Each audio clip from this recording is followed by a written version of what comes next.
પણ આત્માને બાળે છે, તમારા સારા કર્મને બાળે છે, તમારા જીવનને બાળે છે. નિંદાના વ્યસનમાંથી મુક્ત થાઓ. આજના પ્રવચનના માધ્યમથી હું તમને એક જનરલ ટિપ્સ આપવા માંગુ છું, પણ ટિપ્સ એવી કે ચમત્કારિક અને રામબાણ ઇલાજ જેવી.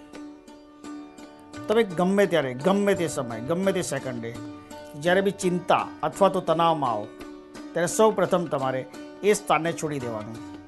એ સ્થાન છોડી જ્યાં તમે ચિંતામાં હો, ટેન્શનમાં હો, એ જગ્યાએથી બીજી જગ્યાએ, એટલે કે ઘર અથવા ઓફિસની જગ્યામાંથી બહાર આવીને તમે એવી જગ્યાએ જાઓ જ્યાં લોકો પસાર થતા હોય, જ્યાંથી વાહનો અવર જવર કરતા હોય, જ્યાં ગાર્ડન હોય અથવા તો લોકોની અવર જવર થતી રહેતી હોય.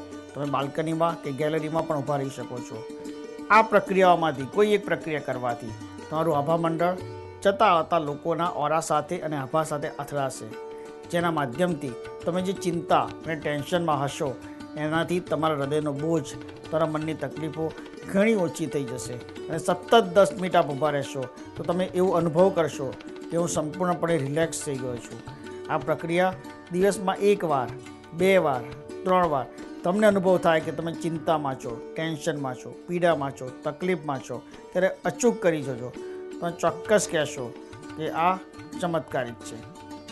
આ એવી શાસ્ત્રોક્ત ટીપ છે જે તમારા આભાને, તમારા ઓરાને ફરીવાર એક રિબેલેન્સ કરી દે છે અને તમને ચિંતા મુક્ત એક સમય પૂરતા કરી દે છે.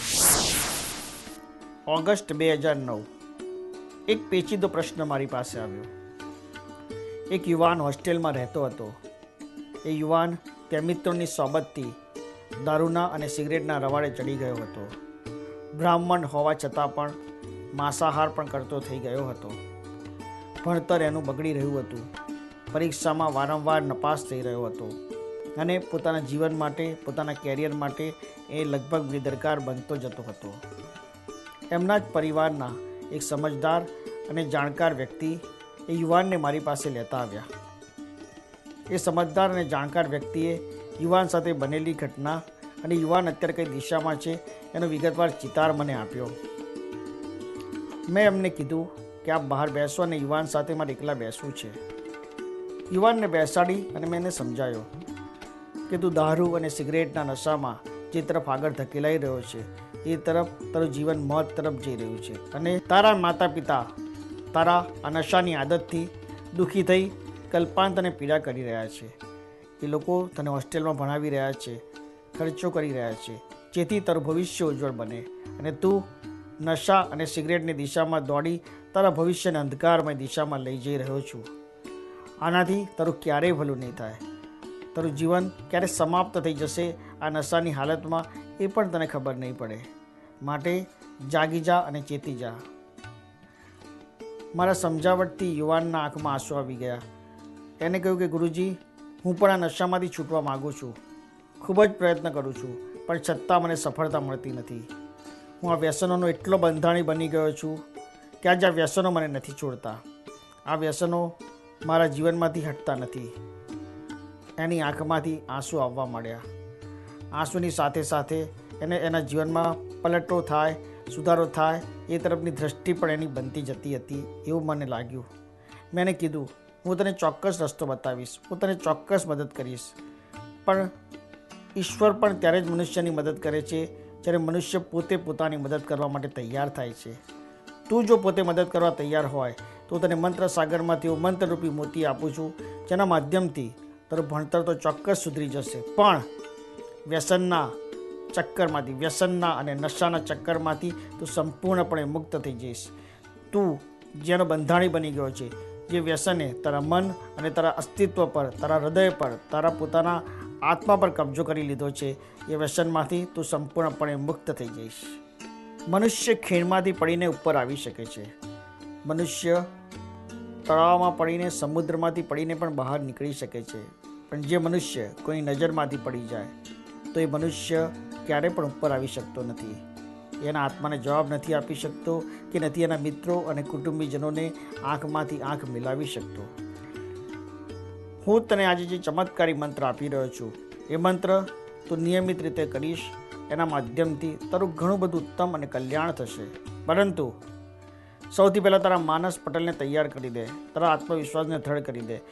હું તને આ મંત્ર આપું છું. આ મંત્રના માધ્યમથી તારા જીવનમાં એક નવું પરિવર્તન આવશે, એક નવી દિશા આવશે, એક નવો સંચાર આવશે, એક નવો આનંદ આવશે.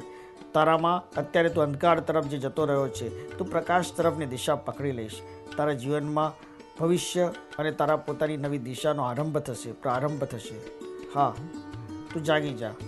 અત્યારે જાગૃતિ જો તારી આવી ગઈ તો હંમેશાને માટે આવી જશે, અને જો અત્યારે જાગૃતિ તારી નહીં આવે તો જીવનમાં ક્યારેય પણ નહીં આવી શકે. માટે આ મંત્રના માધ્યમથી, આ મંત્રના સહકારથી તું તારા જીવનમાંથી વ્યસનોને બહાર કાઢીને ફેંકી દે. 3 મહિના પછી યુવાન મને ફરી મળવા આવ્યો. એણે મારા આશીર્વાદ દીધા અને કહ્યું કે ગુરુજી, આપના આશીર્વાદથી આજે વ્યસનોમાંથી મુક્ત થઈ ગયો છું. મને મારા જીવનમાં એક નવી દિશા અને એક નવો પ્રયાસ કરવાનો આરંભ મળ્યો છે. આપ એમાં નિમિત્ત બન્યા છો. આપે આપેલા માર્ગદર્શન અને દિશા સૂચનના માધ્યમથી, તેમજ સૌથી મોટો ઉપકાર ચમત્કારિક મંત્રનો છે. મંત્રના માધ્યમથી આજે મારા જીવનનું આખું ભવિષ્ય ફેરવાઈ ગયું છે.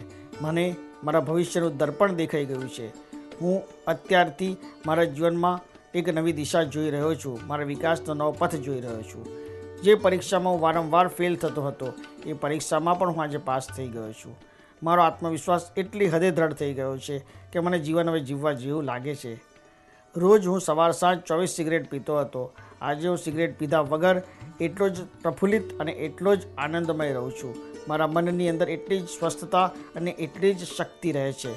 મને નિકોટિન નામના દ્રવ્યની હવે જરૂર જ મારા શરીરને પડતી જ નથી. આ મંત્ર હું હંમેશા અને અવિરત કરતો રહીશ. આપના આશીર્વાદ મારા પર સદાય રાખજો. યુવાનની જોડે જે થયું, યુવાન જે પરિસ્થિતિ અને તબક્કામાંથી પસાર થયો, હું ચોક્કસ માનું છું કે આપ એ તબક્કામાંથી પસાર નહીં જ થયા હોય, અને એ જ સારું છે. વ્યસનોથી જેટલા દૂર રહેશો, પ્રગતિ એટલી જ તમારી નજીક આવશે. વ્યસનોથી જેટલા દૂર રહેશો, આશાના નવા કિરણો રોજ તમારી સમીપ આવશે. ઘણી વખત ઘણી પરિસ્થિતિમાં વ્યાવસાયિક ટેન્શનો હોય, કૌટુંબિક ટેન્શનો હોય, સામાજિક ટેન્શનો હોય, સંતાનોના ટેન્શનો હોય, અલગ અલગ અને જાત જાતના ટેન્શનો જીવનમાં ચોક્કસ હોઈ શકે છે. પણ એનો મતલબ એવો તો નથી ને કે બધો તમે વ્યસનો પર આધાર રાખતા થઈ જાઓ, વ્યસનો ઉપર જ જીવતા થઈ જાઓ. અમૂલ્ય જીવન આપ્યું છે ઈશ્વરે મનુષ્યને. અમૂલ્ય જીવન મનુષ્યનું આપ્યું છે. અમૂલ્ય જીવનને ઉત્તમ રીતે, સંસ્કારમય રીતે જીવો. પાશ્ચાત્ય દેશોનું અનુકરણ કરીને પાશ્ચાત્ય દેશોની ખરાબીઓને તમારા જીવનમાં ના ઘુસાડો. સારા અનુકરણ કરો, સારી વસ્તુઓને અને ભારતની સારી સંસ્કૃતિને તમારા જીવનમાં અપનાવો. આપણા શાસ્ત્રો કહે છે કે સાત્વિક ભોજન લેવું જોઈએ, તામસી ભોજન અને રાષ્ટ્રિક ભોજન લેવું ના જોઈએ. સંધ્યાકાળે જમી જ લેવું જોઈએ. રાત્રિનો ભોજન ત્યાગ કરી દેવો જોઈએ, જેના માધ્યમથી તમારા શરીરના 5 તત્વો બેલેન્સ થતા જશે.